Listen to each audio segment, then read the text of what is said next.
Welcome and thank you for joining us for Wednesdays with White Eagle and Janet. I am Janet Kadow and I transmit messages from the Ascended Master Spirit Guide known as White Eagle. We meet every Wednesday, and if you're interested in meeting with us, joining us for the live channel and discussion, please contact me, janet@janetkadow.com. Now welcome to our next episode. So first I'm going to thank all the guides and angels who are with us right now and supporting us in this sacred space, that we are not interrupted and that we can enjoy this energy as we connect in with our spirit guides, with White Eagle, and with the higher consciousness of all that is. I ask that these messages support our highest good and help us on our path to our highest potential. So everybody just take a breath, get comfortable, long breath in your nose and blow it out of your mouth. Deep cleansing breath. Another long deep breath in your nose and blow it out of your mouth.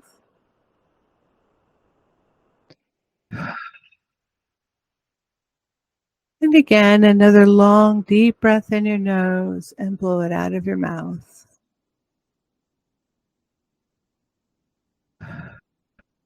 I thank you so much for being here.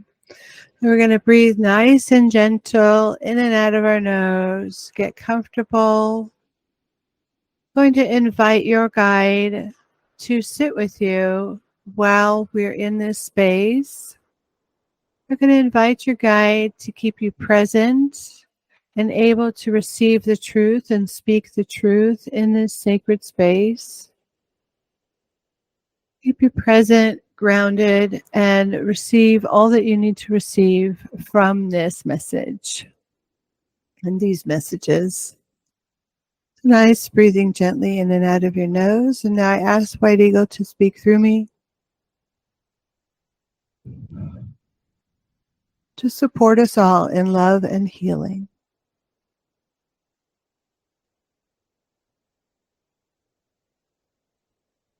Take another breath in your nose and out of your nose. So we invite the angelic realm to be with us, sitting in a sacred place of light, surrounded by the beings who are at one consciousness with divinity. We here in the sacred space in the heavenly realms who assist the persons of earth have only one intention, and that is to be a blessing to all who ask for it. So all that you ask for, we hope to fulfill. There are times when you ask for things that you're not able to receive quite yet. So when we begin to answer a prayer or a request, we begin to shift and create and make way for your prayer to be answered. There are times when the shift is not needed and your prayer is answered instantly. There are times when many shifts must occur before your prayer can be answered. So be aware that when we ask Spirit, whether we are asking God or a divine being, such as Buddhist or the Christ, whether we are asking a saint or an angel, whether we ask our guides or the earth, that begins a mechanism. It shifts things. It shifts your world. If you need shifts in your world, it shifts your consciousness. If you need shifts in your consciousness to receive, it can shift your belief system. All these different things can shift when you ask for help from spirit. Whether you ask for help on a particular thing, a very specific material object, or whether you're asking for help to heal your body, or asking for help to heal your heart or your energy. When we do this, it sets change in motion because spirit always answers yes. But it is difficult to find how that is, or to see, I should say, how that is happening. It is difficult to see how spirit is shifting, how spirit is creating change in your life to receive the answer to your prayer. It is very difficult to know what goes on backstage, behind the curtain, in the unknown and the unconscious. But if you were to ask for a pony, if you were to have a sincere request for a pony, and you ask it with an open heart and a humble energy, the world shifts to create space and to bring you the pony. If you are living in a place that does not have space for ponies, you will find your life will change. And you may move to a space that has place for ponies. If you do not have the income for a pony, the energy will shift and you will start to get more income so that you can support a pony. And then at last the pony appears. It may appear as a gift, or it may appear that you go to purchase a pony. It may appear on your doorstep. It simply appears in some way or other. This is an answer to your prayer. And if you look at your life in the moment and you think about how you are living right now, think about how you prayed for this moment to be,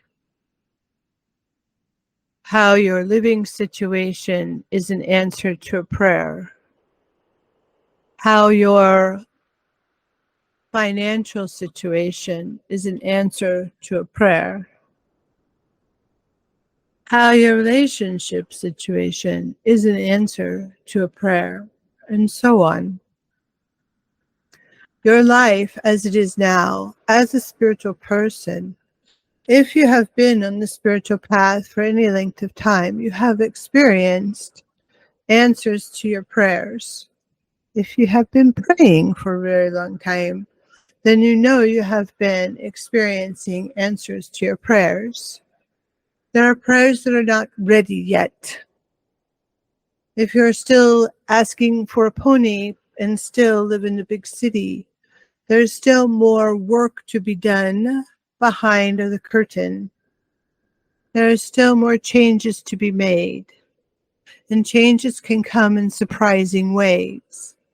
Sometimes it will be a sudden change, such as losing a job or having a car accident. Sometimes it would be a slow shift into accepting your desires, into acknowledging your wishes, into allowing yourself to receive what you wish. I want to mention that many of us wish for things that we are not ready to receive. Many of us wish to have something that we do not feel worthy of. Many of us fear what others think of us with more weight than what we wish for. We wish, and sometimes we feel it is but a pipe dream. But when the wish can start to manifest is when we are ready to receive. We also must know our hearts, because many times we wish for things that will give status to the ego. Not that that is a bad thing, but if the soul, if the higher self, if your spiritual being, your highest level of consciousness, does not also want that thing, then it will not manifest, at least not in the way that you wish it to. So be aware of what your heart wishes for and not what your family expects for you or your job expects for you or other people wish for you. There are many choices in this world, and when we begin to understand the power of knowing ourselves, we can grow with that. Our prayers become answered much easier. Our heart's desires begin to be fulfilled. And we no longer give any power or energy to the thoughts and feelings or judgments of what others have for us. We begin to live an autonomous existence that is not about status, because status requires others exalt you. Status does not exist in singular individuality. In truth of your identity, status is an illusion. Status is not truth. For some people, status is all. The status of designers, clothes, cars, etc., where you live, who you know, what type of work you do, and how much money you make. For some, that is all. There is no other aspect to identity but status. For spiritual people, we set aside the ways and beliefs of society. We set aside the need to impress others. We set aside what others require of us and sit in silence with ourselves to know our hearts, to know what we wish to have in the world. Sometimes the very quick changes, such as with health, finance, or relationships, such as divorce, those sudden changes can create a crisis of identity that forces us, or at least leads us, to look at our hearts, to look at what we truly want. Was it a blessing that the marriage ended? Was it a blessing that the job ended? Was it a blessing that you lost everything and found a simpler way of being that did not require uh, or did not have the admiration of others. Allow yourself to be with yourself in a way that is in a space of peace without regard for what others think. There are many forms of status, and what your status is depend on how you view status. Depends on your upbringing, where you grew up, the culture you grew up in, the types of things that were valued as you grew up, and so on. You can see, did you grow up thinking having a house was the way? We absorb our parents' status ideas unconsciously. And so, if having a house and a family and so forth is a sign of status for your family, then you may still hold that even though you have not followed that path. You may still believe unconsciously that that is the way to exist and to be a part of society. You may have rejected it and gone into a completely different path than what you grew up with. And that too, though, is an expression of the status belief that you grew up with. And so to experience and explore your belief system, to experience and explore your heart,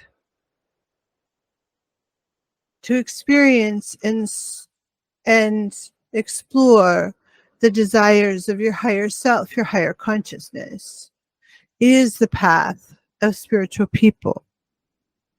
But we can become conflicted because our ego wants what our ego wants.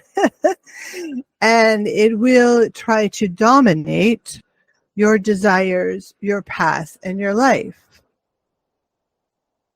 So, as a spiritual person in prayer asking for assistance, you can clearly see how we have at times a monumental task of moving aside old belief systems, old ideas of what life should look like, old ideas even of what a spiritual person looks like. So if you are asking for help or to get a pony, there may be a great deal of barriers. Not just the belief system of status, as we just explored a little bit, also the belief system of lowest self-esteem. Are you worthy of it? For us in spirit, there is no person not worthy. There is no person not worthy of all the gifts the heavens and the earth have to offer. There is no person living who is not worthy of all things they ask for.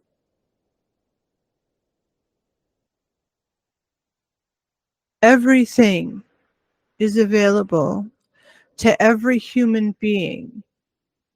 What stops us and what defines us is our self-esteem. Are we worthy of it? Do we believe we can receive it? Is it possible for Spirit to help us with it? Many of you who may be listening to this message will feel that Spirit is a bit of a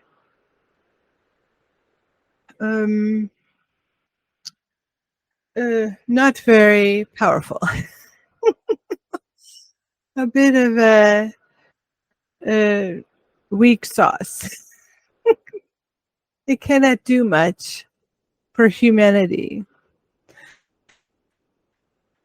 The reason is because Spirit has let them down in the past. And if Spirit has let you down in the past, and you have asked for your pony and you have not received your pony, do a little soul searching and see if you truly want a pony. And then do another soul searching to see if you feel you deserve the pony. And do another soul searching to see if you believe it is possible for Spirit to give you the pony. These 3 questions that you ask of yourself will define what Spirit can offer you. These are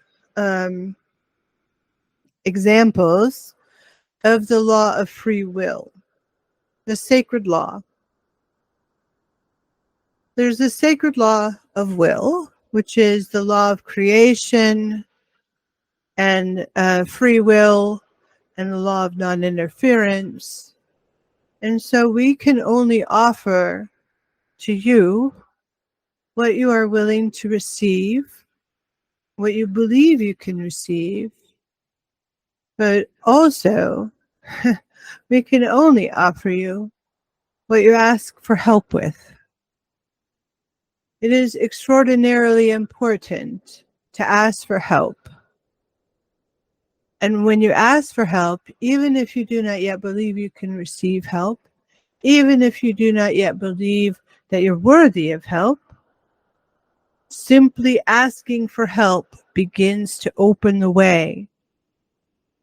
And like I said before, whether you ask a deity, a sacred being, an ascended master, an angelic being, or your guides, you are opening a way to create change in your life.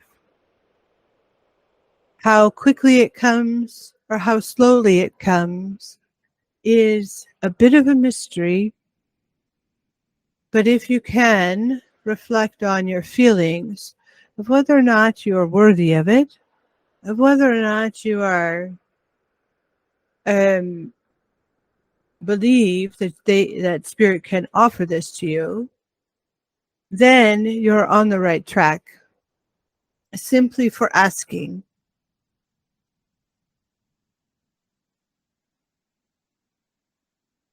For many people, if Spirit were all powerful, then the earth would not be such a mess. And for this, the important thing to remember is the world does not belong to Spirit. Spirit offers blessings. Spirit offers gifts. Spirit can shift a great deal. But the world belongs to humanity and all the persons of the world. And when I say all the persons, I mean all the animal beings and all the various life kingdoms. The Spirit can only come to your aid, can only create healing and peace through your request. When we work on our healing as energy workers, when we work on our path as spiritual people, we must walk hand in hand with Spirit. We must ask Spirit. We must sit with Spirit. We must commune with Spirit in order to receive the blessings that Spirit has to offer. Many ask for Spirit to help, but even more do not. Even many spiritual people do not walk hand in hand with Spirit, do not request heavenly help from any being. Instead, they are in their space trying to figure it out by themselves. Once you ask Spirit for help, then they are present and available, whether you feel them or not, whether you believe they are there or not, whether you feel worthy or not. They are there with you. No human being walks on this planet without spiritual help, without help from the heavenly realms. We have that access to divine love at all times. And so when we are asking for help, whether to heal our hearts, our minds, our souls, or our bodies, we will begin to receive it, believe it or not. I will also say that the simple request and the curiosity is what guides you. So if you are curious in this world, if you are curious why you are living the way you are living, if you are curious why you have the difficulties you have, you do not need soul search all your own. You can ask Spirit to help reveal it to you. And when you are ready to receive the answer will come.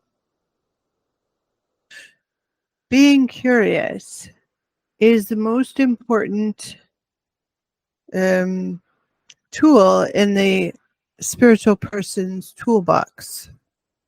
If you are not curious, then the world remains a mystery, and the difficulties that come remain more difficult, and all things are confusing. Spiritual people step on the path to seek the truth. And seeking the truth is instrumental to the elevation and evolution of human consciousness. So seek truth in all you do. Seek the truth of why you are who you are, or why you want what you want, or why you desire something different, or why you desire a person, why you desire a change, a job, and so forth. Explore your reasoning. Be very curious about yourself. Getting to know yourself is pivotal in shifting and receiving from Spirit.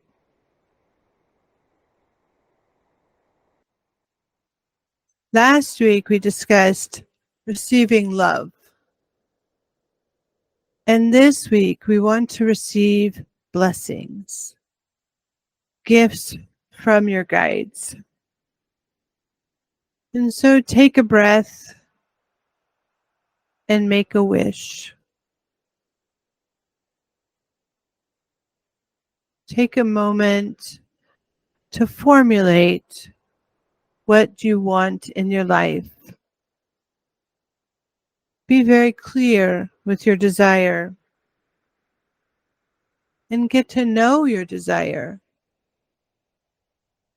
Sit for a moment with your desire.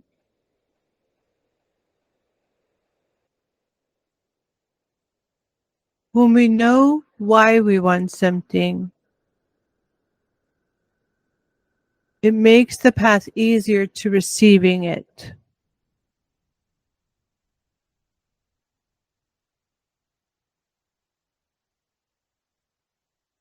The best reason to want something is not for more income or any other reason aside from happiness.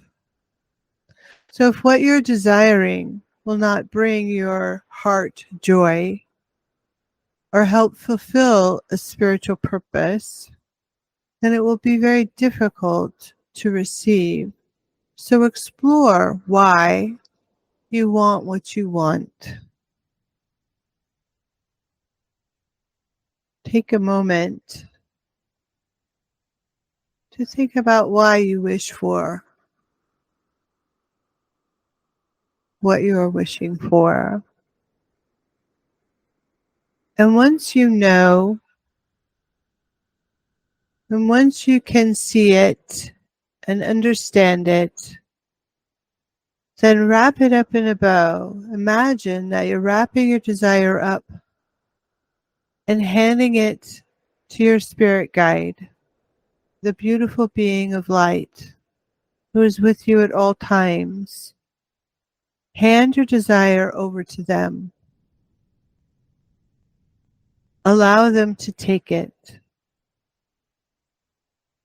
and tell them thank you for taking your desire and fulfilling it to give it back to you in its fullest form. Take a moment of gratitude as though you already have it.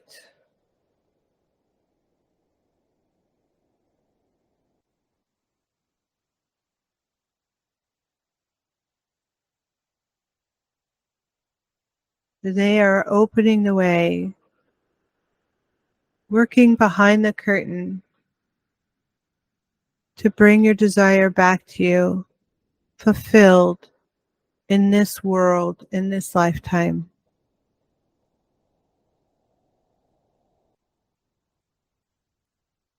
And so with that, I wish you all a beautiful week with many blessings. Namaste. Thank you for listening to our Wednesdays with White Eagle and Janet. You can follow us on Substack, janet.substack.com, all things social media at Janet Kadow, JanetKadow. And I look forward to sharing more of these with you in the weeks to come. Take care.